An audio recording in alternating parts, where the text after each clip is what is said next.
Milo, is that you? There, I think I got it.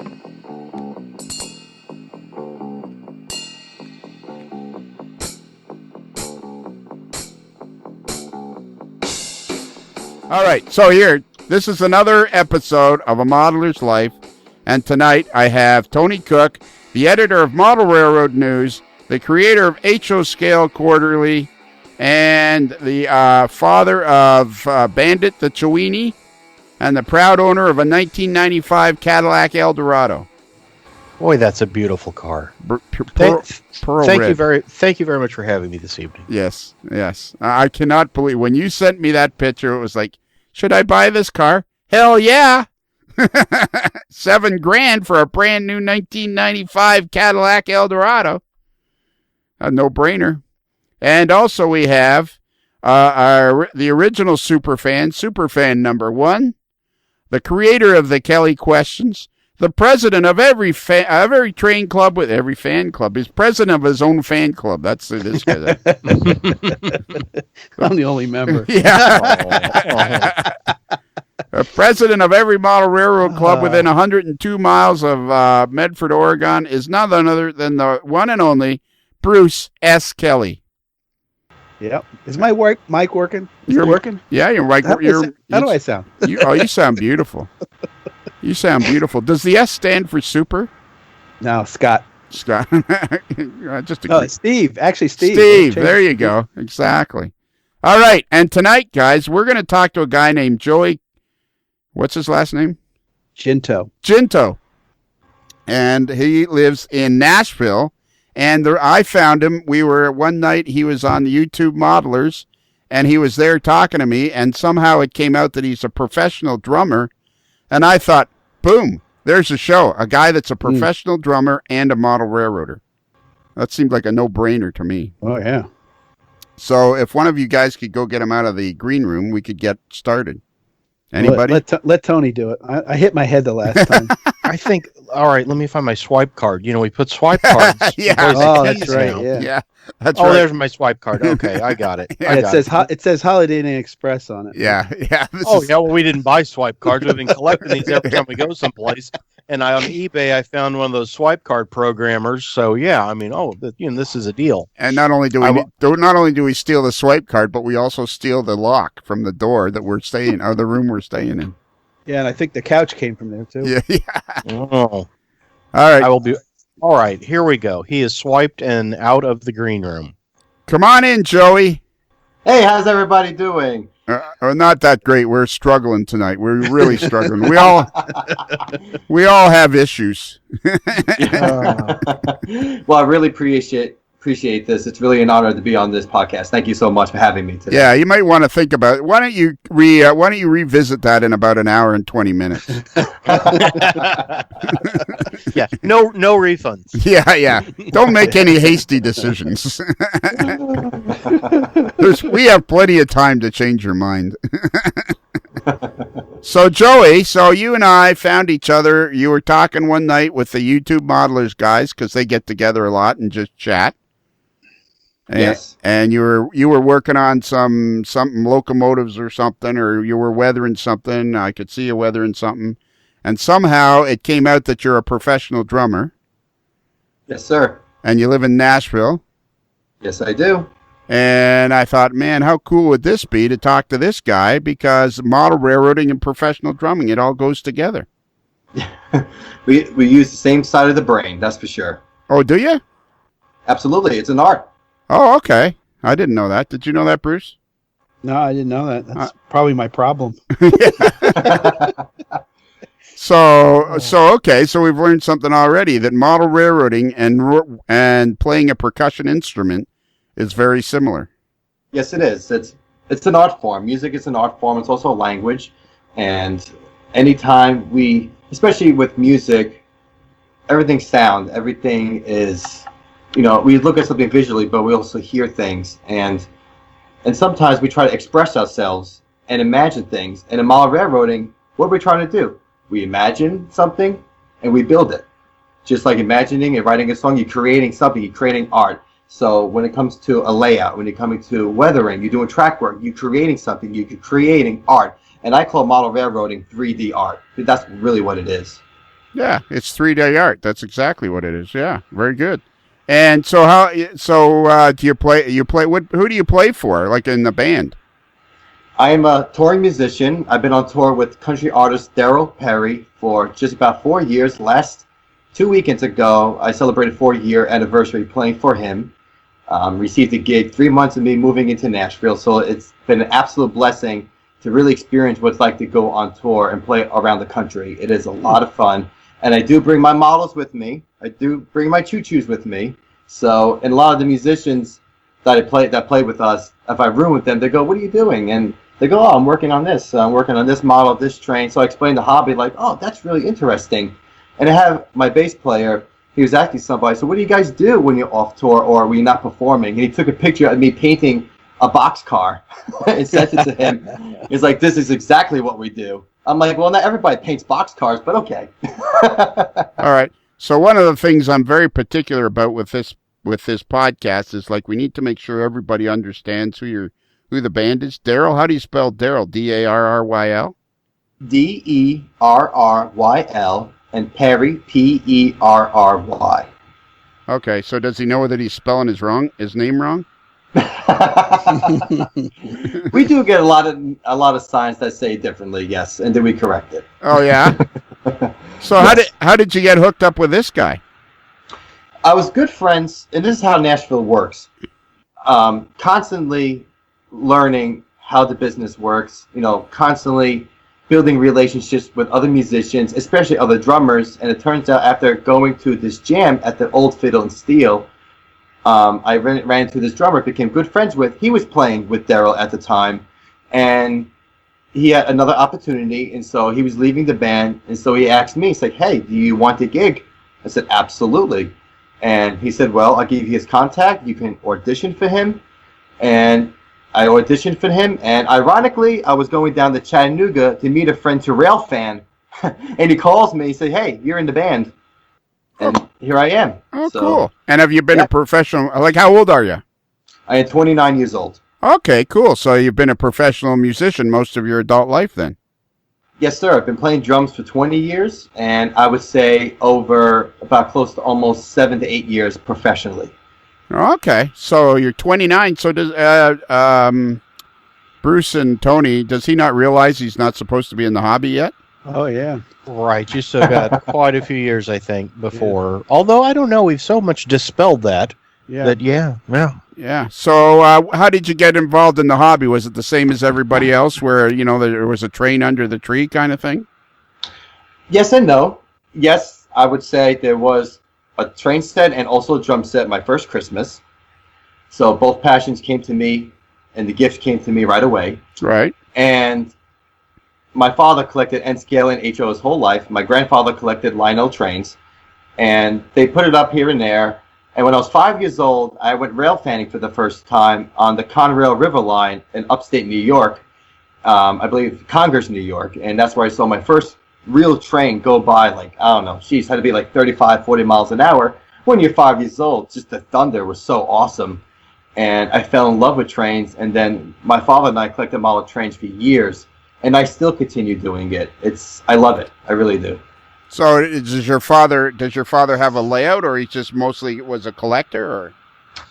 We had multiple layouts, and we had an HO layout that I started building. I started getting into real operations when I was around 17 years old.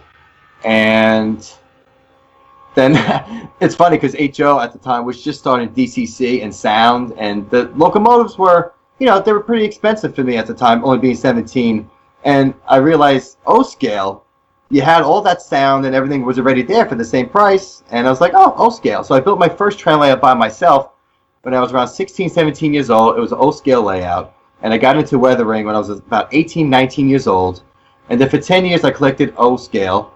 And then I moved to Nashville, brought the O-scale here, and realized financially it's too much and too much space. And then I had a lot of friends who were into HO.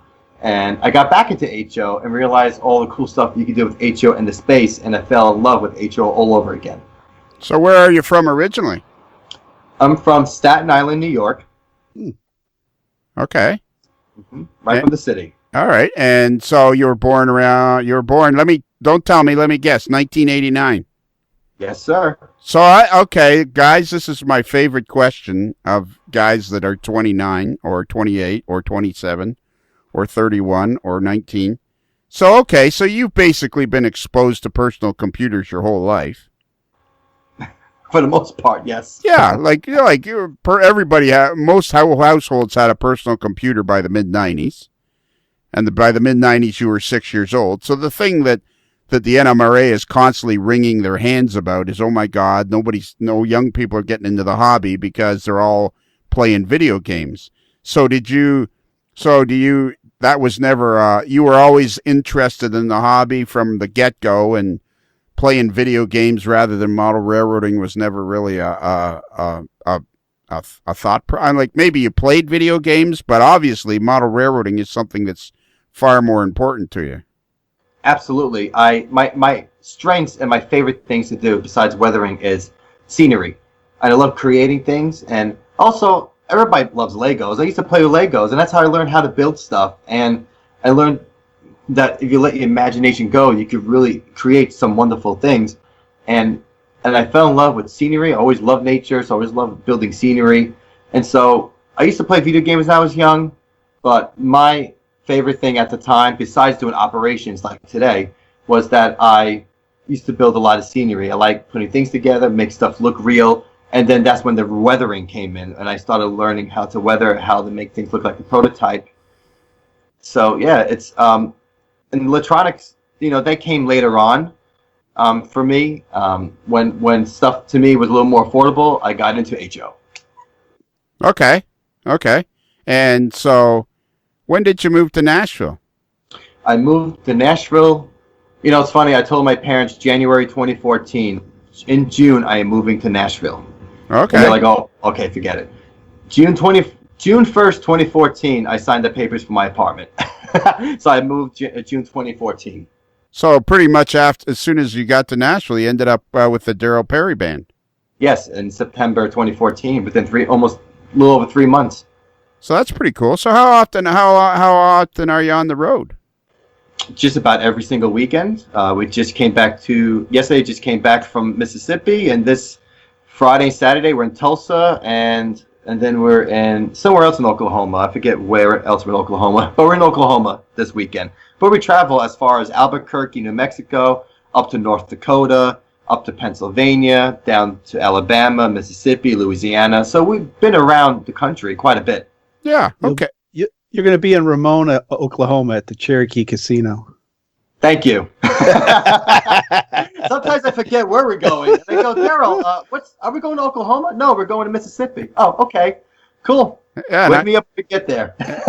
and October 11th, you're going to be in Memphis, Tennessee. See. Yes, we are. We're going to play the Lafayette Showroom. That's a wonderful venue. And then we're playing Nashville. We're playing our hometown in the Hard Rock. The 13th. Yeah, how cool is that? All right, so now I gotta all right, so there's 1,000 questions. See, guys, you guys are always concerned that I'm screwing this up, but see, now this guy's interesting to talk to, because here's a really good question a lot of people would like to have answers to. So you say you take your stuff with you on the road. Is that the way you pick up girls, is by telling them come see my model railroad stuff? A very good question. And you know what? I'm not afraid to tell them what I do. Good. You know why? It's something I love. You don't like it, tough. Yeah, exactly. Well, what my real question was going to be was how do you what do you take with you on the road to work on your models? I'll take my basic. I'll take those old pencil boxes, and I have Q-tips, rubbing alcohol. I have the paints I need to use. I'll have the weathering powders that I need to use, and I put everything in there with a lot of tissue paper, a lot of bubble wrap. I'll bubble wrap some of the cars or the locomotive that I want to work on. It goes in a big shoe box, taped up, and it goes into the van with me. It does not go in the trailer. I hold that with me. I hold it like a football running for a touchdown. So no one touches that but me. So do you kind of have a permanent box of stuff, and then that's kind of always ready to go, except for the models you're going to work on, that kind of thing? Yes, sir. All right. So, okay, so now I've been looking at, you also have a YouTube channel, which so many people do nowadays, but yours is called A Touch of Brush Model Weathering. Yes, Touch of the Brush model weathering. Okay. So how did you get into doing that? Like, how did you get into the weathering? Like, because you're pretty heavy into that. Yes, I always have done it. I used to watch Norm Charbonneau, if I say the last name. He's an old-scale modeler at Mel's, the Pennsylvania Railroad. And there's a couple other guys that I've watched weather, and it just amazed me. Like, wow, you can make this stuff look really real besides doing the operation standpoint, making scenery. And you realize you weather one car, you got to weather all the freight cars. You got to weather all the locomotives and all the track and all the structures. So if you want things, I always like stuff to look real. And I used to volunteer on the Adirondack Scenic Railroad. I was a trainman and track worker for 2 years when I was in college. Yes, sir. So I was a railroader for a little bit. All right. Where'd you go to college? College of Staten Island, and went to school for music. Mm-hmm. And at the time, I wasn't sure what I really wanted to do music. Again, living in New York City and playing music is not that easy. Right. And I thought about having an actual railroad career. And so I trained on a railroad and learned how railroad works. I was in the cab of a locomotive. So I learned a lot, about railroading, and then I wanted to incorporate that into the train layouts. And the train layout I was working on, and that includes weathering. Everything. I like things to look realistic. I like things to have a purpose. I feel that every freight car, every locomotive has its own identity, its own characteristics, and it needs that on the railroad, because you can take it out of a box. That's awesome, but there should be a life to that model that we have. And you don't look at a person and say, well, there it is.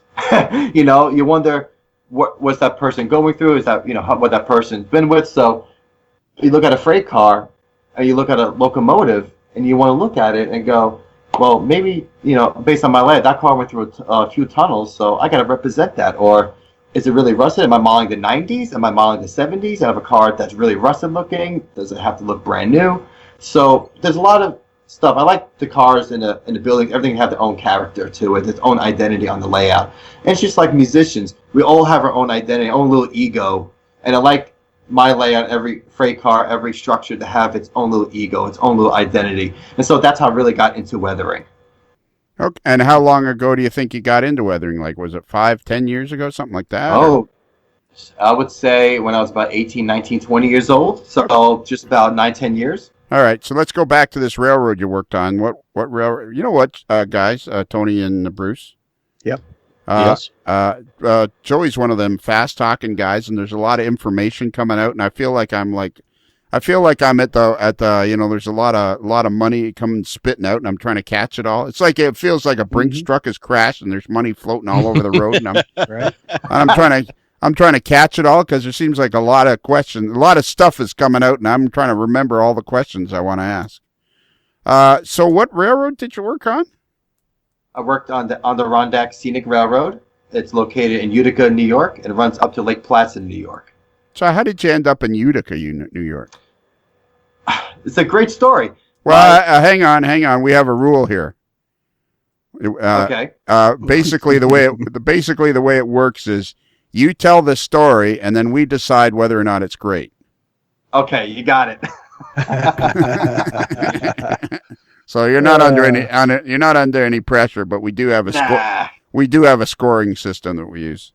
Okay. Right. So Utica, the Adirondack Scenic Railroad, and it's out of Utica, New York, which is we have people all over the world listen to this podcast: New Zealand, Australia, all over Switzerland, everywhere, all over the world. So Staten Island is in the middle of New York City. It's in the Bronx. It's like not far from Yankee Stadium. It's right in the heart of New York City. So that's where you were born and raised.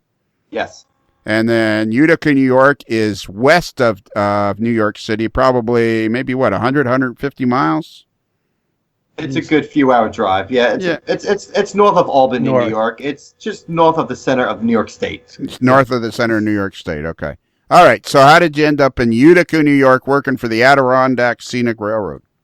I have a friend of mine in college who worked for that railroad, and he's also a musician, and he's training to be a railroader. And I thought about it, and I wanted to become a railroader too at the time. And he invited me to join the railroad. I went through the rules and regulation classes, passed everything, and I was on the railroad for 2 years. I absolutely loved it. And the ironic part is I moved to Nashville, and my same friend, he calls me, and he's a phenomenal steel guitar player and electric guitar player. And he says, "Hey, Joe, I'm moving to Nashville." So now he lives and performs in Nashville with me. Cool. I love the steel guitar. That's like, I think, one of my favorite instruments. So you said you went to school for music. Whereabouts did you do that? College of Staten Island, university there. I was a music major. I got a BA BA in music, and I concentrated under performance. And I ended up having like a rock band through there. A lot of good friends. Did studio recordings in Manhattan, and also in the school itself. So I made a lot of contacts, a lot of great relationships there, and a lot of friendships came out of that. And I'm still friends to this day. Sure. So then after that, you ended up working on the Adirondack Railroad. Yes. So you were like what? And you were like 21, 22 when you were on the railroad? I was 23, 24. I was 22, 23 years old. I was in senior year in college when I decided to start the railroad. And I even, at the time, was going for interviews and job interviews with Norfolk Southern CSX, trying to gain a job. But, that wasn't my calling in life. And I really wanted to move to Nashville. And I saved my money after working 3 years, like 4 different jobs, and saved my money and finally moved. And did you work full time for this railroad? No, I did it. It's a seasonal railroad, and I did it throughout college. So mostly in the spring, in the summer, and sometimes in the fall. So when I was off college, I worked on there. And I stayed like a week, 2 weeks at a time. Okay. Mm-hmm. And what kind of locomotives did they have? How long is that railroad? Like, what's the run, and what kind of locomotives do they have? Oh, it's what I fell in love with. They have Alcos, old F units, like F9s, F10s, from the Guilford Mobile in Ohio to Amtrak, old New York Central, 8223, which is an RS3. It became Penn Central, then Conrail, and then I believe we bought it off Conrail. So we have RS3s, RS18Us from Canadian Pacific. I believe an F10 and an F9, SW1. So it was all the old stuff, and I fell in love with Alcos and that was the first time I'm ever in the cab of a locomotive and working. And so, like the layout I have now, and I love collecting Alcos just because it was so much fun to be inside of Alco. The horn, the smoke, it was so much fun. Right. And so you have you have a layout now in your apartment? I do. It's a shelf layout. It's around the walls of my living room. Perfect. And how big is that? It's U shape, so it's a 13 by 12 by 13. All right. Point to point. And what are you modeling? I am modeling the 90s, and I'm basically have a fictional railroad called the Hudson and New England Railroad. It takes place in New York State, and it goes into Vermont down to Massachusetts. And I have an interchange with Conrail, since Conrail is my favorite fallen flag and Class 1 railroad. I have a lot of Conrail, so I always wanted something fictional, and especially in the 90s, a lot of fictional short lines had Alcos and old EMD power and General Electric power. Yeah, and I've said this before, is I think now, I remember when I was your age, like Conrail didn't really grab me, but now, in this time in the world, Conrail is a cool railroad to model, because when did it die, in 1999 or 95 or something? 98 was the last year, and 99 started the merger process with CSX and Norfolk Southern. Yeah, so I mean, it's a cool railroad to model now. Absolutely. A lot of great innovation, especially with SD80 Max and SD70s came out, which, was a big turning point in the industry after the SD40-2 locomotive came out. And you look at everything that's rebuilt today, and you still see that power on Norfolk Southern and on CSX. So a lot of it's still there, and it's cool to see these engines still running till this day. But Conrail was one of the first railroads to have the SD70s and the SD80 Max. Right. And do you remember when Conrail was started? 1976, April 1st, April Fool's Day. Exactly. Very good. Nice one. And yeah, this is what I'm about to say now is specifically for the benefit of Michael Peterson, who is one of the owners of Iowa Scaled Engineering, which is a company that produces the Proto Throttle. Have you heard of the Proto Throttle? Oh, I love it. It's so cool. Oh, yeah? Have you got one yet? No, not yet. And I'm dying to one of these days. Right. And like I said, I just got back into DCC and HO, so I have an NCE. So kudos to NCE for their control system. They do an excellent job. And I love to get a hand on that handheld remote. That Protocab, it looks like a real locomotive, has the same touch as a real locomotive. And the fact that I worked on a railroad. Yeah. Did you have that? Oh, I'll bring back great memories. Yeah, and okay, and it'd be very, very similar to the locomotives you operated. So, anyways, for the benefit of Michael Peterson, who is one of the owners of Iowa Scaled Engineering, CAD actually stands for Computer Aided Design. I'm not 100% sure he knows that. That's wow. I know I'm way off topic, but it's a long story, and I had to get that in there. So, okay, like you are one of these guys. I knew it. I knew you know what? Hey, Bruce and Tony, yeah. After almost 4.5 years, I might actually be starting to get, you know what? I think this podcast is becoming marginally adequate. Wow. You think? Yeah. We're just about to get to marginally adequate. I knew Joey would be interesting because when I was talking to him for a very short time, he just seemed enthusiastic, and then he said he was a professional drummer, and I haven't even got close to asking him all the questions, and it's like really, really interesting. So how did you decide that you were going to be a drummer? Like, was all of a sudden you woke up, bolt upright in bed one day and went, that's what I really love doing? I believe it's a God-given talent, that he gave me that talent, and we decided if we'd use it or not. And I'm going to say this.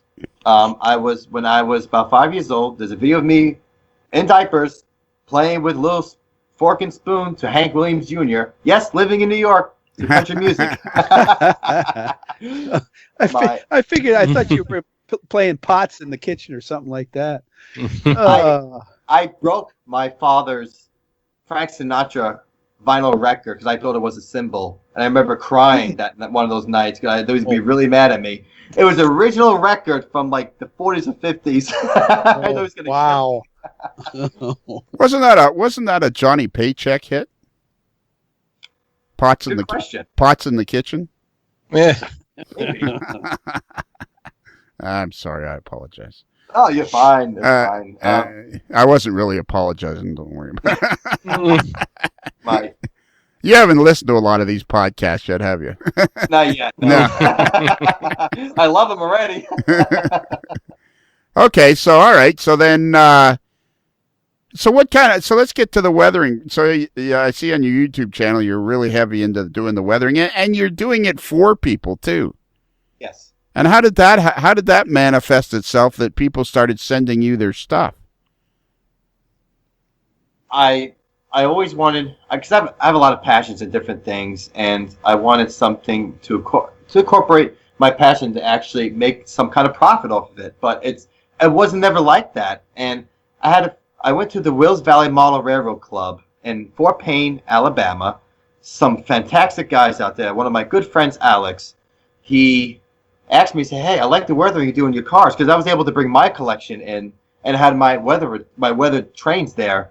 And they're like, oh, we like that. Do you do weathering? Well, do you do as a business? I said, that's not a bad idea. I said, at the time, I was like, no, but I don't mind helping you guys out. So I was able to do a bunch of cold cars for him. And so far, he's been calling me, say, hey, I love him. Let's do more. And then his friend's like, hey, can you weather this up? I have 4 locomotives. I have 16 cars. So it ended up becoming a business. And it's just started picking up, and I would love to have it where it's we don't get rich off everything. But to me, I love this because I first want to build relationships and friendships with people, especially people like you guys. It's really it's really an honor. And I always want to hang out with you guys. Settle down. You might, again, wait till the end of the podcast before you...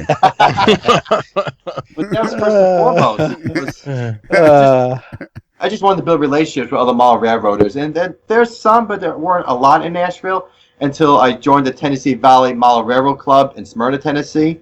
So I have friends there. And, I didn't think I was actually going to pursue making a business out of this. And that is the goal as of right now, is to build this up to where I can do this. And I do taxes during the year, seasonally, so I'm also a tax preparer. If I could do that, I'm sorry. Of course you are. Yeah, of course. That's the other side of the brain. How many brains do you have? Not enough. Okay. Yeah, I'm getting tired already here.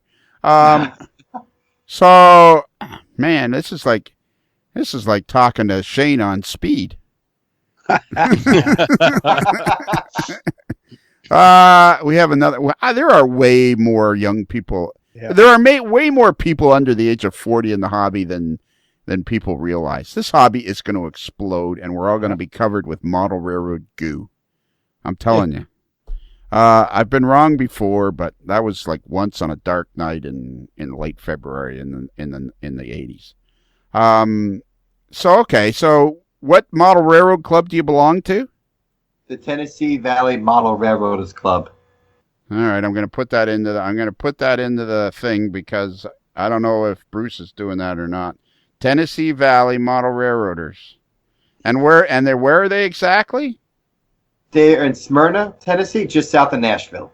Okay, and do you live right in Nashville? I live in Nashville, but I'm moving out to Smyrna in December. Because the club's out there. That's exactly it. And ironically, where I'm moving is 5 minutes away from it. But no, I like there's more breathing room. It's less expensive to live out there. I'm also closer to the CSX Chattanooga subdivision, so I also have a lot of friends out that way as well. And it's like I like to live outside of the busyness of Nashville and just work in Nashville. Right. Okay. And how long would it? So how much time do you spend in the studio in Nashville? In Nashville, we're mostly on the road on the weekends, and I'm home usually Monday through Wednesday, Monday through Thursday, and I work at a restaurant. That's just a side job, and sometimes I'll play downtown. I'm a hired gun downtown on Broadway in the bar scene, so I play music there. I'll go to jam nights out there. And January through April, I do taxes for people, and all the other time I have free, I'm working on these trains. But ultimately, you want to be a full-time musician, I'm guessing. Yes. Okay. And so, so then sometimes what restaurant do you work in? I work at Longhorn Steakhouse. This is like way too much information, yeah, Joey. Really. You know what? My head is really starting to hurt. I like the fact he's a hired gun. I like that. Yeah, and he's a hired gun, and his name is Joey G. Yeah. You know how, speaking of Joey's, Tony, you know how when you and me and Joe Cummings were at your house? Yeah. And he said that Cadillac Eldorado, you could fit 2 bodies in it? And where did that come from? That's like it was his first thing, man. You get 2 bodies in that. Yeah. He spit that out like immediately. That's right. He's from Boston. Yeah, South Boston, yeah. Yeah. How actually from Watertown or something. Now he's going to get himself all worked up into a ladder. Okay, so you work how many nights a week do you work at Longhorns? Well, I work during the day, and at nighttime, I keep nighttime open. That's why I can play downtown in the bar scene. So how many days a week do you work at Longhorns? When I'm not on tour. So like a couple of days a week you're there? Yeah, about 2-3 days a week, and it's just like it's gravy money, it's to put money aside for savings and all that. Right. Do you ever sleep? I try. It's not easy. Okay. My body tells me when it's time to sleep, and that's usually around about midnight, 1 o'clock in the morning. Yeah. Can I come hang out with you for a while? Absolutely, anytime. I got a feeling there's a lot of women hanging around and stuff like that. Well, women, you mean by locomotives, then sure. Joey, you are like, this is like way more fun than I am. Telling you, if I'm no good at podcasts, I'm at least good at identifying people that'd be interesting to talk to. So okay, so now you belong to the Smyrna. How many? What is the model railroad? Like, there's a fella in that lives in Nashville now called Eric Hansman, and he builds. He is the creator of the Design Build Op website. So he lives in Nashville as well. So what is What's the model railroad situation in Nashville like? Is it fairly fluent or? It's, I'm still trying to understand how everything is. There's the Tennessee Valley Museum, Tennessee Valley Railroad Museum, or the Tennessee Central Museum in Nashville. So we have excursion trains, dinner trains, all that stuff. I actually was a volunteer for like a short period of time before I got really busy with everything else. They have a model railroad club there at the museum, which they do travel to train shows. And it's not like the NMRA where, you have these elaborate shows. There's some in like Clarksville, like small towns and churches or gymnasiums and schools. So there's a lot of that. And there's some people out there that's south of Nashville that have model railroads. I have a good buddy of mine who's also a musician. He's building a huge Pennsylvania Railroad model layout, and he lives in Bellevue, which is in Nashville. So, but it's a lot more private train layouts that I see rather than it being clubs. And the only club I know of is the one I'm part of in Smyrna, and then there's the other one in Nashville itself. Okay, so your buddy's building a huge Pennsylvania layout in Nashville. Yes. And how did you private layout? What? A private layout. Actually, it's home layout. Okay, in an apartment? Home. Oh, home. How did I hear the word apartment? I'm starting to get dizzy, I think. So okay. So how did you meet this? What's his name, and how'd you meet him? I met Darius. He's a bass player. He traveled for music as well, and he's been in model railroading, and he taught me a lot of different things. And he and my other friend, a couple other friends, got me back into HO. So it was really cool to meet people like that. All right, back up this bus. Beep beep beep. Come on now. Somehow I got to get a. This is like riding a wild stallion around the what do you call it, the corral, it's like how you. So this fellow, what's his name? Darius. Darius?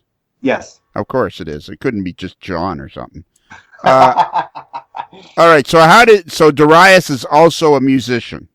Yes. So you guys are in a band and you're playing away, or you're in a jam session, and all of a sudden, halfway through a song, Darius turns to you and says, "Hey, I'm a model railroader." Is that what happened, or what?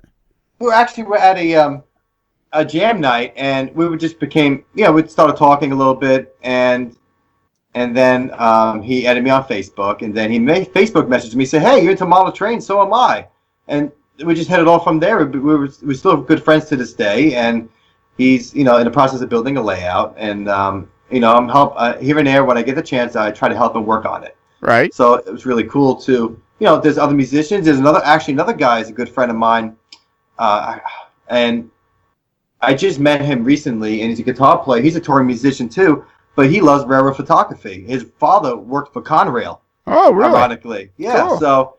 So there's a lot of them out there, and actually, my friend Steve, that is from the railroad that I worked on, he likes model railroading too. He doesn't have a layout right now, but he's into trains. He was a railroader himself. He worked on the Delaware Lackawanna in Scranton, Pennsylvania. He was an engineer and a dispatcher there. So he went there, and now he plays music with me. So, you never know where it's going to come from. And it's just, I find it amazing that there's a lot of musicians and a lot of people in the business that I am in that love toy trains. And the people who never heard of it, I try to introduce them and go, "Oh, this is pretty cool. You guys actually have this in your homes. You have a club." So, yeah, it's really cool to see that in this sort of town, which is Music City, Yeah, exactly. So I think this hobby is way bigger than anybody realizes. I think the internet is going to make this hobby just go goofy. I really do. I'm convinced of that. I mean, I keep meeting people and seeing people, and I could run this podcast every day of the week and never get close to interviewing everybody. But honestly, once I interviewed Tony Cook, who's the editor of Model Railroad News, I almost stopped because I thought, what was the point of going on? Is that good or bad, though? Yeah. Yeah. Okay, so let's get back to the weathering. So guys started sending you stuff. So how many customers do you have? I just started about a month and a half ago. I got about 4 or 5 in the process as of right now. Oh, you just started doing this a month and a half ago? Yes. Okay. It's very new. So you started doing it like the 1st of August? Yes. I'm dizzy. I'm seriously, I'm on like my second bottle of Advil here. So how did you learn to do model railroad weathering? Did you just do it trial and error? Did you watch some YouTube videos? It's just like the music business. I read a lot of articles in Model Railroad magazine and YouTube, of course, because visually, when you see how something works and how you do something, sometimes it's easier to learn that way. So YouTube really helped me tremendously. And also, there's a couple of books. Peter, is it Soberg's how you say his name? I forget how you say his name, but he has a great book on model weathering, which I started reading. And so I had a lot of different tools that helped me along the way to really learn how to do this. And of course, the real prototype, taking pictures of trains, as it's an excuse for me to go rail fanning. So to take a picture of the trains, and the CSX Randor classification yard is right down the street from me, not far away. So I get to check out the rail yard and take pictures of the real thing. And then I really learned how to, and I've always liked painting, and my father was an artist too. So I guess a lot of that corporate in me. So right, your father was an artist. Well, of course he was. Yes. Don't tell me. Let me guess. He was the guy that painted the mural on the side of Yankees. Come on now. And your dad was into N scale. N scale and HO. And HO. And you said he was more of a collector than a. He loved building layouts. Now his main collection is collecting old record players.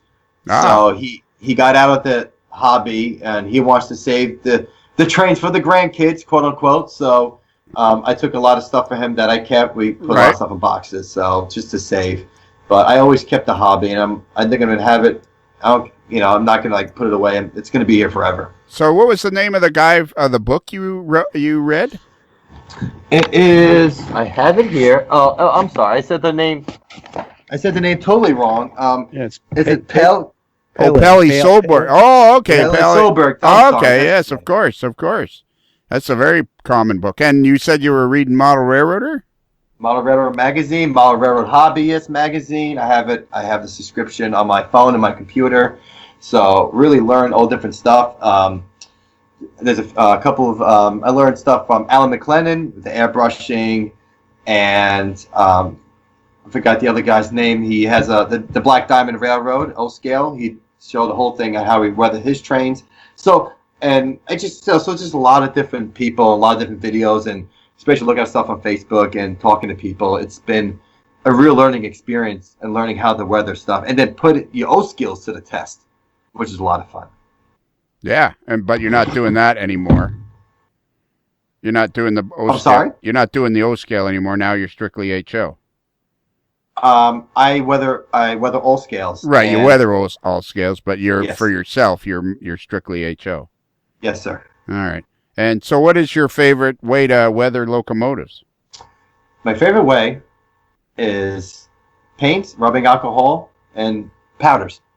Here we go. And although I do have an airbrush, I've been learning how to do fades, and I learned how to fade with washes, with diluting the paint itself. And I mean, some of these cars may take up to 3 hours because I'm trying all different kinds of techniques, and sometimes 3 or 4 techniques really hits it on the spot where I want the car to look like, or the locomotive to look like. But the process is really putting paint on them, rubbing it off with rubbing alcohol, or diluting the making a wash out of it, diluting the paint, and then I come back, I'll dull coat it, and then I'll use the powders, the weathering powders, so it sticks on, so you get the other effect with it. So, run that one all by me again. That was a lot of information in a short period of time. I apologize. Man, were you playing yesterday? Is that what happened? Does it take, is it like hockey? Is it like when you're playing a gig and you're playing some shows must be better than others, eh? Yes, it's just like any place you go to. You get different energy from the crowd. Absolutely. Different fans, different environment, and different sound systems, so you try to adapt to all these different things and still keep the same show and keep, you're playing constant every single night. Yeah, and it must, like, after a show, it must take you a while to kind of come down from the high of it and relax and stuff. Yes, it takes a couple hours, but I love this hobby, and I'm so enthusiastic, and so this is why I'm so excited to talk about it. Well, yeah, but that's a different I was talking about the music, and now we're like... Oh. Yeah, so... I thought that's where we're going to. Well, we're getting there. It's just like when I asked you about weathering, it was like I couldn't take it all in because you were telling me so much stuff at once, and I was thinking maybe you were playing music yesterday and you're still excited or something. I don't know, or maybe you just talk fast. I don't know, or maybe you know what? Maybe I'm just stupid. Like there's something. I love in talking to you. It's like it's a lot of fun talking to you. So, okay, tell me again how you weather car. Let's start with something simple. Like, how do you weather a hopper car? Like, what would you do? Like, you must have some sort of how you've been weathering for a while. You must start somewhere, kind of start the same with especially if people are paying you to do it. You must have to be careful with what you're doing. You just can't go willy-nilly because it's not your stuff. No, absolutely not. And each piece of rolling stock I treat as my own piece, and even more so because it's somebody else's piece of equipment that's going to go under layer and they're going to show everybody. And now it's because of social media, it's going to be everywhere. So it's very important, and I treat each piece that I receive like my own child. And when I receive, let's say, for instance, the coal cars, I look at the coal car, and what I do is look at the date, and then I ask the client, okay, what era are you modeling? This car says 1959. Are you modeling the 60s, the 70s, or the 80s? So if they say the 60s, okay, this car may need a certain kind of weathering, maybe a little more grimier, maybe not as grimy. So you get all these different things. Is it in the mountains of Pennsylvania going through Altoona?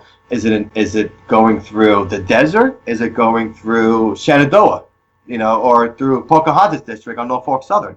So there's all that. So it's the location, the environment it's going through, the era, the time period. And then I look for Google up images. I have a bunch of train DVDs that I'll actually fast forward. So for instance, my client Alex, he had a lot of Pennsylvania coal cars. So I looked at the All Aboard series on the old Pennsylvania Railroad videos to see what these coal cars look like, because there weren't a lot of pictures that I was really looking for.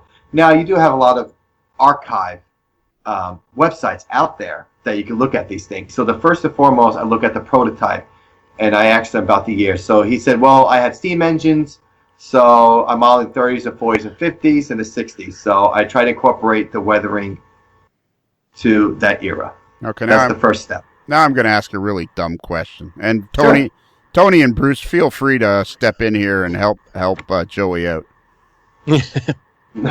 So dirt was a different color in the 60s as opposed to the 90s? Like you said, based on the era is how you weather the car. And I was kind of thinking that dirt was pretty much the same. It's like, if you see a photo of a golden retrievers in South America are pretty much the same as they are in North America. Like you see a golden retriever from 1935 in Texas, and you see a picture of a golden retriever in New York State in 1990, they pretty much look the same. Right. So, and that's actually not a dumb question at all. Okay. Is that it's a very good question. All right. Well, that was the first one, so don't get used to it.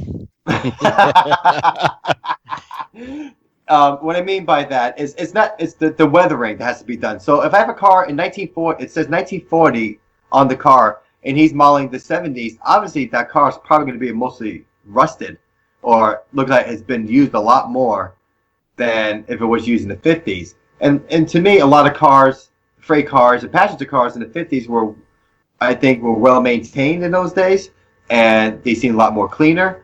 But again, these are coal cars, so he said, and I asked the client, what kind of weathering do you want done? Do you want to look like soot? Do you want to look like dust? Do you want, what would you like to have on these? And he said, well, make them as grimy as you possibly can. And so I looked at photos of what they looked like going through the coal hoppers going through the yards. And since he has a steam engine, I'm looking at photos from the 30s, 40s, and the 50s. And I look at some hopper cars, and I go, okay, this car, I'm going to use black paint on it to represent a lot of soot. So what I'll do is I'll paint the entire car. The entire car gets covered in black paint. And then once it's somewhat dry, I'll take rubbing alcohol with a Q-tip and rub it off so all the little nooks and crannies still have that black in it, and it's really dulled down. And the inside of the hopper gets painted black, and the top of the hopper gets painted black. That stays like that. And then I go on and use some soot and some little light rust powders to represent it going through the the coal yards. Right. Okay. So then basically, depending on the age of the car is important as well as the locale of the car. Absolutely. Absolutely. So, okay. So now what products do you use? Like, okay, so you get this car, and what's the first thing you do to it? I go, oh, geez, what am I going to do to this? No. I already asked you first. Yeah, right. Some of the stuff I use a lot of acrylic paints. I barely use any oil-based paints. I like acrylic you wash it off if you don't like it. So do you do it by brush or with airbrush? Oh, I use some kind of airbrushing, but mostly I use a paintbrush. Okay. Wow. And are they thinned down quite a bit? For the coal hop, well, some cars I do, some cars I don't. Some of these cars, I put the full-blown paint goes right on that car. I cover the entire car with it, and then I take a Q-tip with rubbing alcohol and constantly wipe it off when it's somewhat dry. So you see that filth on it still, and I take a towel and streak it down, so you still see some of that dirt in there, but it's not like covered like it's been painted. Right. So have you so far while you've been doing customers' cars, have you ever been started on one and kind of went, uh-oh, I'm screwing this up? Absolutely, and that's why I use acrylic paints, and I wipe the whole thing off, I start all over. Oh, okay. All right. And what kind of and have you ever heard of a guy named Ralph Renzetti? I'm actually good friends with him on YouTube Model Builders. Him and I share a lot of information. He's been helping me a lot with a lot of different ideas and some tips and tricks. Really a great guy. Yeah. Are we yeah, I'm thinking we're talking about the same guy. There's only one room. So does he know you're doing this? Because you got to be careful with Ralph.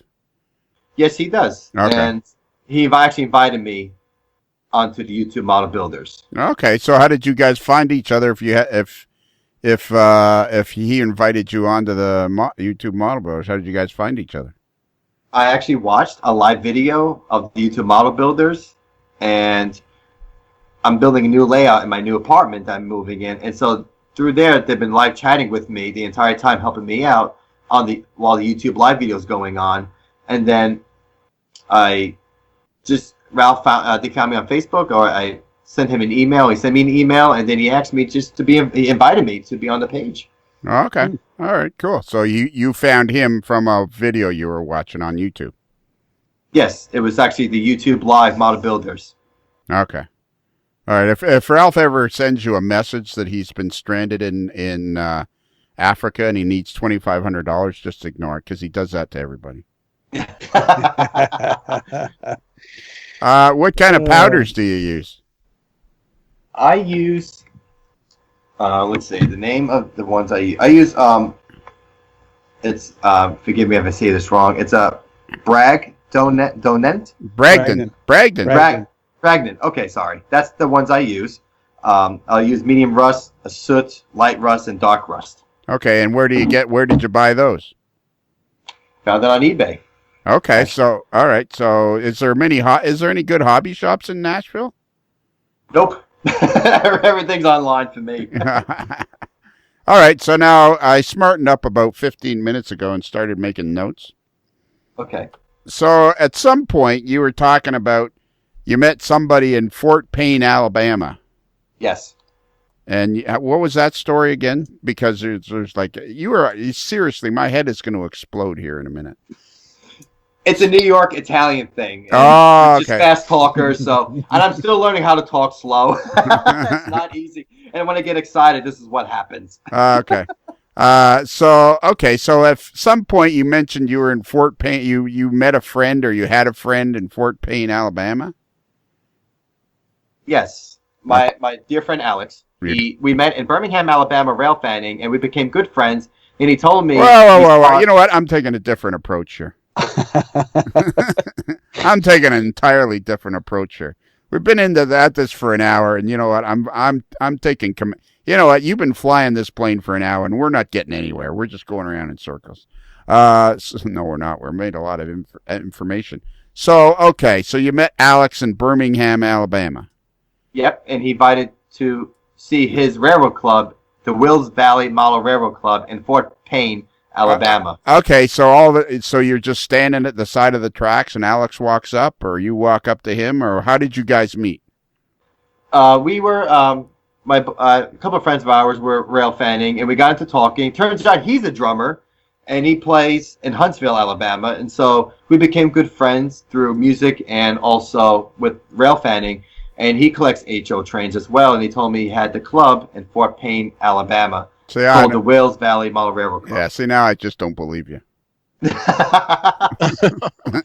I just don't believe it. So, okay. So what? You're standing at the side of the tracks, and you guys start talking, and he turns out to be a drummer. Okay, it's possible that you guys are both model railroaders because you're both rail fanning. Like, were you on a gig or something? And how did you end up in Birmingham, Alabama? I always wanted to go to Irondale, Alabama to rail fan Norfolk Southern. It's a cool spot out there. Right. And so I went out with my friend Noah, who at the time lived in Alabama. So we went to rail fan, and I met Alex. He was rail fanning with another friend, and we just started talking. I try to talk to everybody because I try to share everything with this hobby. So I like to talk to other rail fans, and so that's how we hit it off. We're still best friends to this day. All right. And how long ago was that? About 3 years ago. Okay, so where's Fort Payne, Alabama? It's just south. I would say it's about an hour away from Chattanooga. It's south of Chattanooga. Okay. All right, so it's on the north side, on the north side of Alabama. Yes, I believe the northeast side of Alabama. Okay. All right. So, and then he took you to the Model Railroad Club there. Yes. All right. And what was it like? Oh, it's huge. It's really cool. I actually have a video on my YouTube channel about it, and there's 2 helixes, I believe 3 main lines, and it's from ages 5 to age 75, and it's all ages, and most of the people that were there around people my age and the teenagers. All and right, stop again. I am. So this is the Wills Valley Model Railroad Club? Yes. And when were you there? I was there, I would say, back in July. Just this past July? Yes. And while you were there, you went to the club, and in this club, most of the people were younger people you're trying to claim. Yes, sir. Absolutely. Yeah, now he's just lying to us. So the club was busy, and a lot of the people that were there that were members were not older, but younger. Yes, they were like late teens, early 20s. Wow. So it must have been kind of a neat club to visit then. Oh, it was it was awesome. It really was. It was a great experience to be part of that club. And they treated me with great respect. And I felt the hospitality was great. Okay. And earlier you mentioned somebody that had an O-scale layout, and you said Black Diamond? Black Diamond Railroad. He's been featured in O-scale Model Railroader, and he also has 3 DVDs out about his railroad. And I think I think it's Richard something. Richard's his first name, but I watched a lot of videos on how he built his layout. And a lot of my ideas from weathering and scenery has been from watching his videos. All right, I'm going to try to find this now because I think this is getting very complicated. So it's called Black Diamond Railroad. I've researched. Black Diamond Railway. Black Diamond Railway. Yes. And his first name is Richard something. Richard, yeah, I think Richard something. And where does he live? It's a good question. I'm not sure. I never spoke to him personally, but I bought his DVDs. All right. Okay. Somebody just sent me a message here. Maybe it's of some sort of help. Oh, it says, oh, wow. It's a message from Bruce Kelly. He says he has a new iPhone 10 Mac and upgraded to Mojave. The computer is acting strange. So Bruce Kelly's not with us anymore, Tony. I just noticed that, yes. And he wasn't able to do the peer in tonight that we were trying to get launched. Yeah, I know. We're on there on our better, new and improved software. So Bruce Kelly's just being a pain in the butt. Well, we will trudge on as we do. Yes, exactly. Okay. All right. So the Black Diamond thing, we'll let that one go because we don't really know what we're talking about there, do we? No, I forgot the gentleman's name, but I learned a lot from his videos. Okay, well, see, now I'd like to find you. See, this is the problem with you, young man. Now I'm gonna put it in YouTube, and I'm gonna put Black Diamond Model Railroad and see if I can find it, because that sounds. When you say you learned a lot from his videos, then we gotta try to find it. You're typing. I can hear you typing. I got it. You're banging away. Oh man, you're type slower. Is it? See here, I'm trying to find the gentleman's name. Okay. All right, so we're not finding it. Okay, so anyways, all right, so that's one place you learned some stuff. Yes. Okay, and so what else do you need to tell us here, Tony? Do you have any questions? I'm sorry, Tony. Yes, sir. Tony, 1 out of 12, 1 out of 12. See the man. Stop typing, Joey. It's not that important. I can hear you banging away there, and it's like not that important. Okay, no problem. Okay, so you've made some videos too, and how has that gone? Going well. I have a couple more videos I need to put out, and I've just been delaying them because I've been just so busy with work and schooling and everything. So I'm in the process. I'm also in the process of moving. So I should have a video out about, I do a monthly video on the progress of everything between my business and the layout and all that stuff. So I'm hopefully have a new video out this week and next week. Okay, so what schooling are you doing? Taxes. Oh, okay. And do you do that to supplement your income, basically? Yes. Or is that just something you like to do? Both, actually. Yeah? And like you work for H&R Block or something, or you just do taxes on your own, or? I work for H&R Block. Okay. Man, when do you ever sit still? I don't. I don't think so. What kind of car do you drive? I have a Nissan Sentra. All right. Okay, cool. And how big of a module can you fit in there? So, not big enough. What color is it? Silver. Silver. Okay. I got other questions, but I'll save those for later. So now you're weathering. You got a layout going. What kind of construction methods are you using for your layout? It's a shelf layout. I have 1x4s screwed to the studs, and then I take the L shelf brackets and I screw that to the wood itself, and then I have 1/2-inch plywood and then 1/2-inch foam on top of the brackets itself. Okay, so you're going with foam. Does anybody use Homosote anymore, Tony? We know Tom Jacobs does. I used to. Yeah, I think some guys still do, but yeah, the styrofoam thing is just. I mean, that's really changed things so much. The pink foam, yeah. Is it pink foam you're using? Yes. Pink film foam, okay. And so how long have you been working on this layout? I started it in 2017, so it's a little over a year now. And now you got to move it. And now I'm going to move it, right. Did you build it so it was movable? Absolutely. Okay, so you kind of had that in mind. Yes, sir. All right. Now, I know when we were talking originally, you were excited about exposing the hobby to younger people and stuff like that. You talked to me about that. Yes, definitely. And what did you mean by that? What did you have something in specific in mind, or? Yes, and I know even me when I was young, I got bullied, and I know a lot of children and people who are younger get bullied a lot for liking choo-choo trains, and something I just want to tell these kids and stuff that I'm a touring musician, and I love this hobby. Right. So it doesn't matter what you do, love it, enjoy it. Who cares what people think, And it's just funny when you talk about, well, do girls like it? I have model railroad in my house. And you know what? That's what I love. If you don't like it, that's it. Oh yeah, for sure. I enjoy it, and I don't want people to be afraid to enjoy the hobby. And you know what? To me, it's a lot more fun than collecting baseball cards. And I think a lot of that is changing. I think a lot of people that have would make, like I've always said, it's not the coolest hobby you could have. I mean, like, you ride up on your Harley, or you walk up with your latest locomotive acquisition. I mean, people think Harleys are cool, but it's not that anyways. I don't think, I think the hobby is, I've said before, I think people that are generally model railroaders and I can say this because mostly model railroaders are listening, are pretty intelligent people, because they've already decided that they're going to do the hobby regardless of what people think.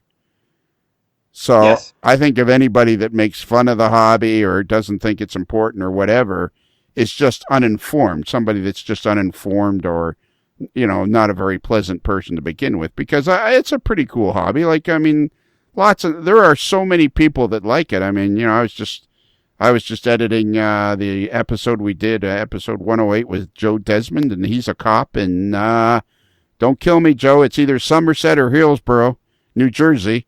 And, he's a cool guy, and he loves the hobby, and he's not ashamed. I don't think that many people are ashamed of it as they used to be. I think it's a lot more fun and a lot cooler than, and as I constantly say, the internet is exposing so many people to it. Yes, absolutely. Facebook, Twitter, YouTube, and especially now Instagram has made the hobby explode to people sharing. So it's amazing how social media actually really helps this hobby. Yeah. Did you just fall over? No, I knocked into the computer. Oh, okay. Sorry. Got too excited. Yeah, we don't like it. We don't like it when our guests fall off the chair. No, and I could do that once in a while. But yeah, well, and there you go. When we were talking about Ralph Renzetti, he's constantly falling off his chair. Okay, so Instagram, you think the hobby's pretty big on Instagram? See, I'm not much of an Instagram guy. I'm mostly Facebook with the podcast is mostly on Facebook. So you think Instagram's important too? It's huge. It's the next Twitter to me. Yeah. Absolutely. And because I'm on Instagram and been actually talking to people through Instagram, and actually through Instagram, actually got in contact with somebody who wants stuff that's weather, and turns out he lives in Nashville. So I actually not only made a possible client, but also made a good friend who's also a rail fan and a model railroader through Instagram. I got a feeling you don't have much trouble making friends. No, I don't. I can make friends with the lamp. And it turns out the lamp's a drummer too. It can be. Okay, now I'm looking at your Instagram page, and Tony, do you want me to send you the link for his Instagram page? Yes, please do. I'm not that familiar with Instagram. Maybe this is something we need on the AML network. Well, the problem is you and I aren't hip. Oh. Well, I can always help you guys out if you ever need help with setting something up. I would gladly help you guys out. Yeah, you'll help us be hip. That's a pretty tall order, buddy. Right. Yeah, like you be careful. You're getting in way over your head trying to help us be hip. And I say Instagram because, I also have RailFanX. That's my other Instagram page, and also that's my. Slow down. What's your other Instagram page? RailFanX. RailFanX. Yes. And what is that? That is all my real railroad videos and all my photos. So I have an Instagram, and I also have a RailFanX YouTube page, which is narration, music, and just my rail fanning adventures. Okay. Maybe I should get you together with Joe Cummings because he's going to be heading the AML orchestra. So you could be, maybe you guys could get together. That'd be awesome. All right. So let me go back to your Instagram page here. I'm not going to let you off that easy. Now I got so many windows open here on the old thing trying to keep up with you. You know what? You would get tired of me in a pretty short period of time. You'd be like, what is this old guy hanging around with me for? No, absolutely not. Yeah. Again, you're getting way ahead of yourself. All right, here it is. Okay, so all right, so here's a picture of your box where you carry your stuff. Yes.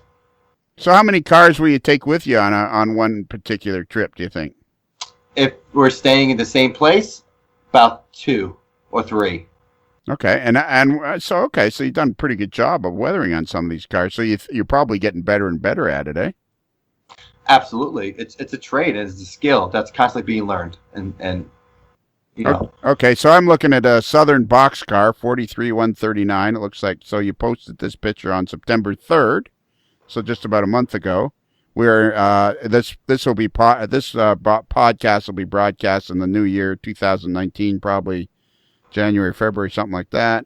But you posted this on September 3rd, and it's Southern Boxcar 43-139, and it looks like you did a pretty darn good job on this. Thank you. And how long would it have taken you to do this? About that particular one, about 2.5 hours. Okay, so not overly long then, and you've done a pretty slick job. So is this one where you would have painted acrylic paint on it first? Yes, yes, that one for sure. And then you just wiped it off? Yes. Wow, turned out pretty good, eh? Thank you. All right, so now what would you charge somebody to do this? It's I like to work with people. So do I, but what would you charge? Depends. It depends what kind of weathering. Because since it's a new business starting out, Sure. Charging about $15 to $20 a car. Okay. I'm actually running a special right now. If it's 5 or more, you get 1 car for free. Wow. So how are people? What's the easiest way for people to find you then? If it's not Instagram or Facebook, they can email me at totbmodelweathering@yahoo.com. T is in Tom. O is you know what? I'm going to get out my fancy new. I'm very excited because I have the NATO code for all this stuff. So I'm going to open it up and I'm going to say it like that. So it's T as in it's T as in Tango, O as in Oscar, T as in Tango, B as in Bravo, and then model weathering. Yes. That was pretty slick, eh, Tony? How I did that? That's very slick. Yeah. Tango, Oscar, Tango. Ah, man, I love that. Okay, so, and they can go to your... So, all right, tell us about Instagram, because the problem I have with Instagram and Facebook, I feel like I'm just posting the same stuff on both channels. With Instagram, it's all about the hashtags that you use. You can look for the common correct hashtags that are used. So let's say, for instance, if you look at my hashtags, for the Southern Boxcar, I'll use boxcar, and I'll use weathered, I'll use dirt, I'll use freight car, model train, something that's commonly used, what words are commonly used. And when you look at it, it'll say how many posts are in each hashtag. So if it's only 200, don't use it. If it says 1,000 or 1,000,000, use those. That means more people are using those, more people are going to the hashtag and looking all through all those videos and photos of that particular hashtag. Yeah, I think I think we may have been able to determine tonight that I'm actually just an old guy because I clicked on Southern Railway. And it says there's 9,155 posts, but it's a lot of posts of European stuff. And right, that's what I'm saying. You got to sift through which ones will work for your own page and what won't work. All right, so that's a lot of work for me because that's a lot of sifting. I don't do good at sifting. I'm not really a sifting kind of guy. I'm kind of a put it out there kind of guy. All right, so I'm going to go back now because that's nothing. That is not going to do it for me. Hang on here. Let me get back to your page. Okay, so all right. So then you, how many followers do you have on your Instagram page? Currently, I'm not sure. I don't actually have my phone on me right this second. Well, what if you get a call for a gig?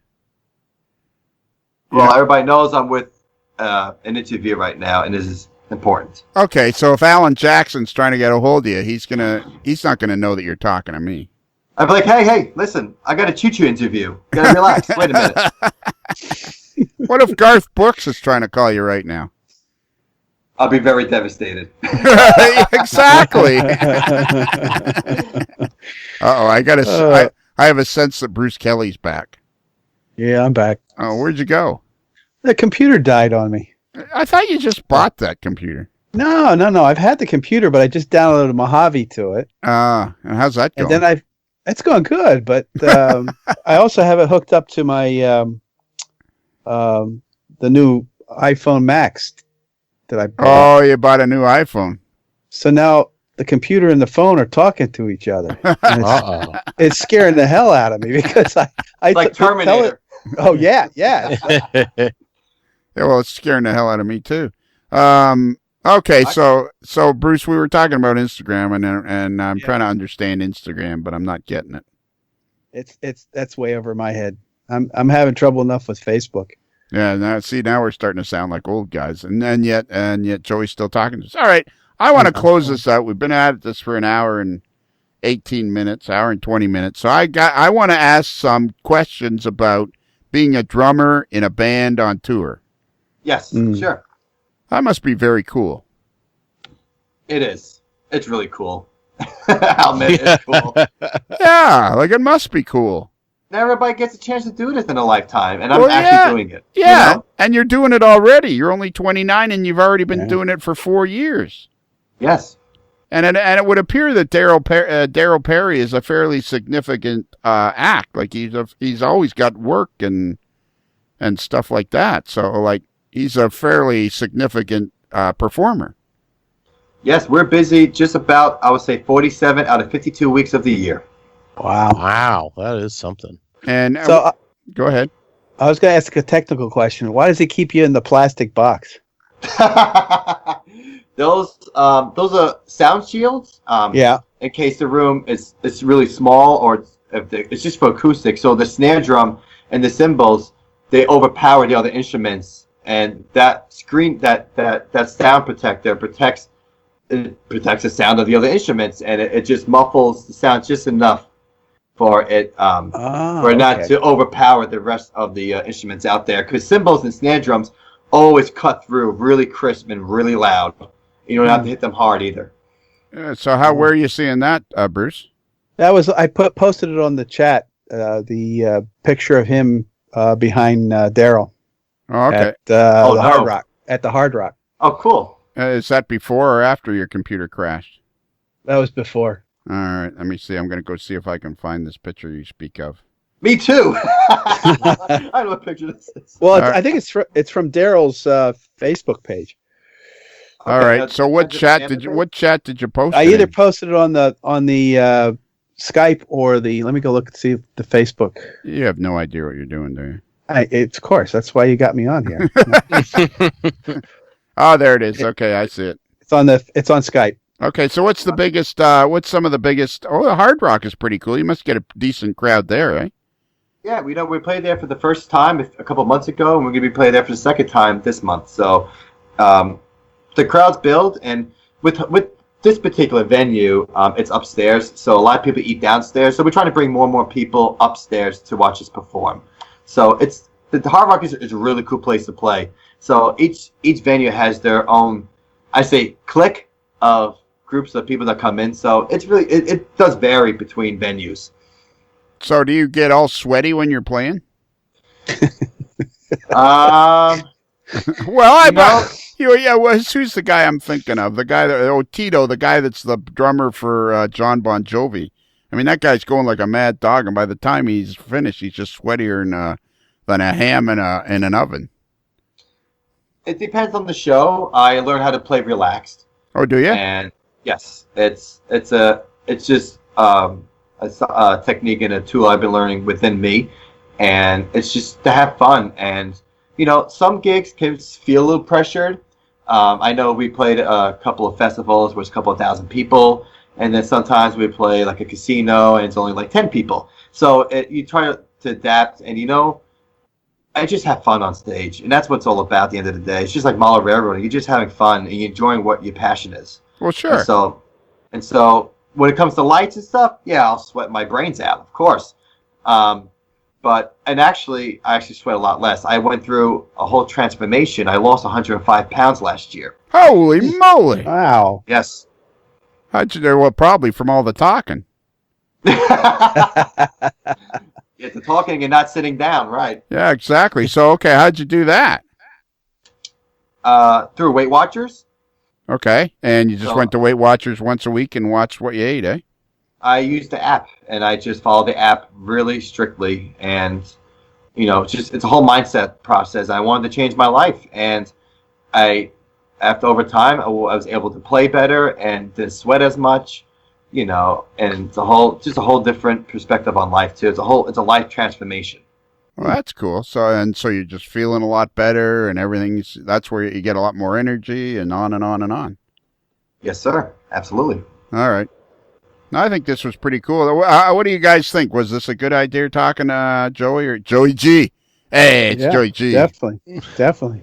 Very cool. Yeah. Yeah, I think we got to get Joey G out to Plattsburgh and let him take the caddy out for a spin. He's got to come out west at some point. Yeah, that'd be awesome. Yeah, come to Oregon. I think I would like to ride with Joey G and the caddy, and we'll pull up to some place and we'll both be wearing. And because I'm the old guy, I get to be the he's driving me, and we'll pull up to some place and I'm gonna and we'll put down the window and we'll look out and Joey G will go, "What? What are you looking at?" You got to be careful. You might be riding the trunk if you're not. I'm not that Italian. Oh. So, okay, go ahead. No, I was gonna say, we're gonna wear engineer hats. What's the deal? Nah, well, I'll be wearing a leaf hat. So okay.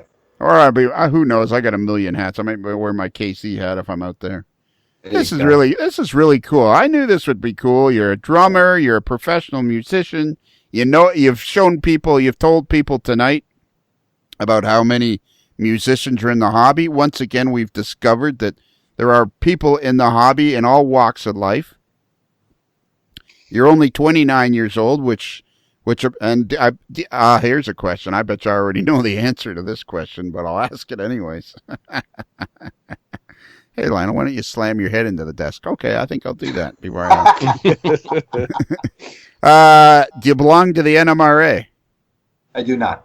Do you ever see any reason why you would ever belong to the NMRA? Oh, man. No comment on that. Oh, you can comment. That's what this. All right. Yeah. Go ahead.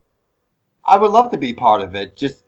I love to go to the shows. I mean, I know some of the shows the public could go into. It'd be nice to be part of. It's just like being part of NAMM, which is the music NMRA. So to be part of the NMRA would be actually a real treat and an honor. So maybe, hopefully, one day I'll decide to become a member. Okay, but you're not now because of the cost, probably? Yeah, cost, and because I play on the weekends, I really don't have time to go to an actual train show. Right, and he's got to wait till he's 68, so he fits the norm. Yeah, exactly. You have to actually be. Yeah, you actually have to be 68 before you join the NMRA. That's why we keep That's why we keep talking about that, because oftentimes I'm assuming you've listened to every single podcast we ever put out.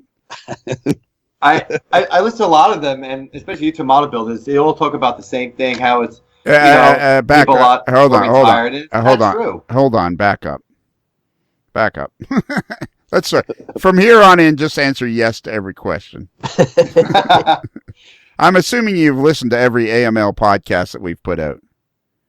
Some of them, yes. Can you guys hear me? Is my mic gone dead or something? Yes. Yeah, attaboy. Oh, man. This is fun. This has been fun. Yeah. Been a lot of fun. A professional drummer. He works at Longhorns you're just one of those cool. You are one of those cool. See, I don't hate millennials like everybody else does. I think I think you're just one of those cool young guys that's just trying to find his way through the world. He's a professional drummer. You work at Longhorns to supplement your income. You're a hardworking guy. There's nothing but pluses. I don't see any negatives. I only see pluses. I appreciate that. Thank you. You're welcome. Now, Bruce Kelly, before your computer craps out on you again, can you give out the email address? Yeah, and can I give him a shout out? Can you give him a shout out? No, shout out to somebody. Oh, you want to give a shout out to somebody? Yes. Well, okay, yeah, I love that. Someone that's not a member of the National Model Railroad Association, someone that's not that age group. He's a senior in high school in Medford, and his name is Michael Harris. Okay. And he's sort of like, I equate him to being like a Mike Buddy. Right. Does the cars. Well, he's like crazy into doing trucks and stuff. Cool. He'll buy a truck and he literally takes the plastic truck apart and puts all sorts of details and makes change so it's age appropriate. It's an unbelievable hobby that he's getting himself into. So he's a member of our club. So that's a shout out to him because he's listening to the podcast now. Is he? Yes. Awesome. Not a boy, Mike. Well, then we should get him on here. Oh yeah, definitely. Night when your computer's working. Yeah, definitely. So, the email address, if you want to contact us, is modelerslife@gmail.com. That's modelers with one L like railroad, not two L's like Kelly. That's beautiful. Every time you do that, it brings a tear to my eye. I know. It's just so slick. Yeah. It's really slick. It's beautiful. And just listen to the earlier podcast. Well, Joey's listened to them all.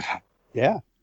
And Joey, before we go, shit, oh, geez, I said that word. Whoa. Top shelf for the peanut butter. Yeah. You know what? The road shelf. I ain't hear anything else. Yeah.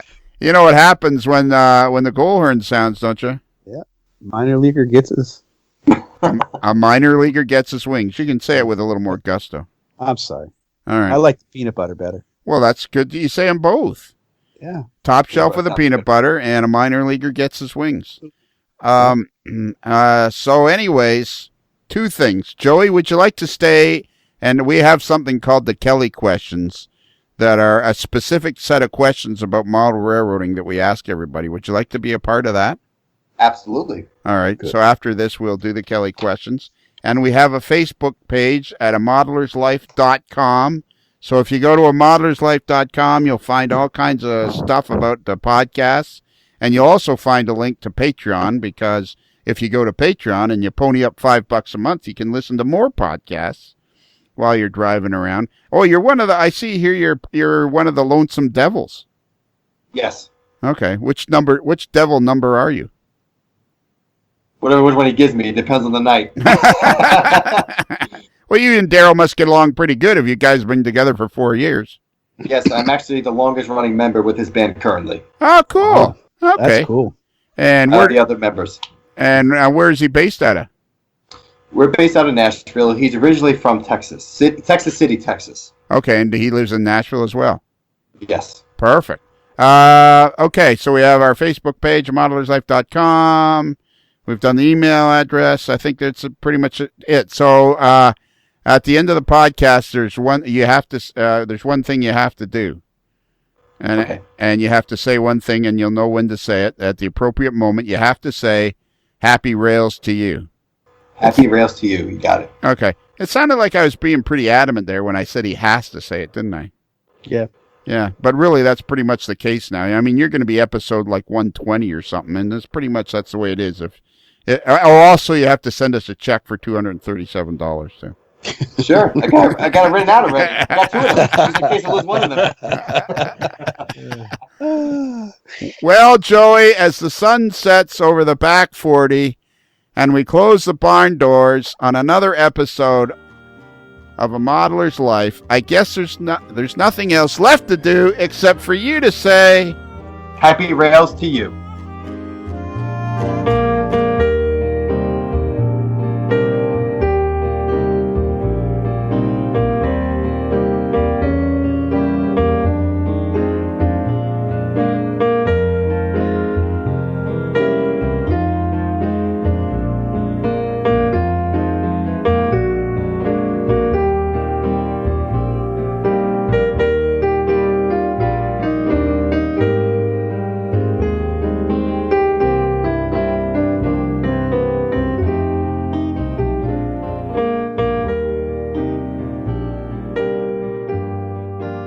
While in Busted Knuckle, guests of a Modeler's Life podcast stay at the Casa del Sol Motor Court and Inn, where late-night dancing at the Rumba Room is a magical event to be experienced.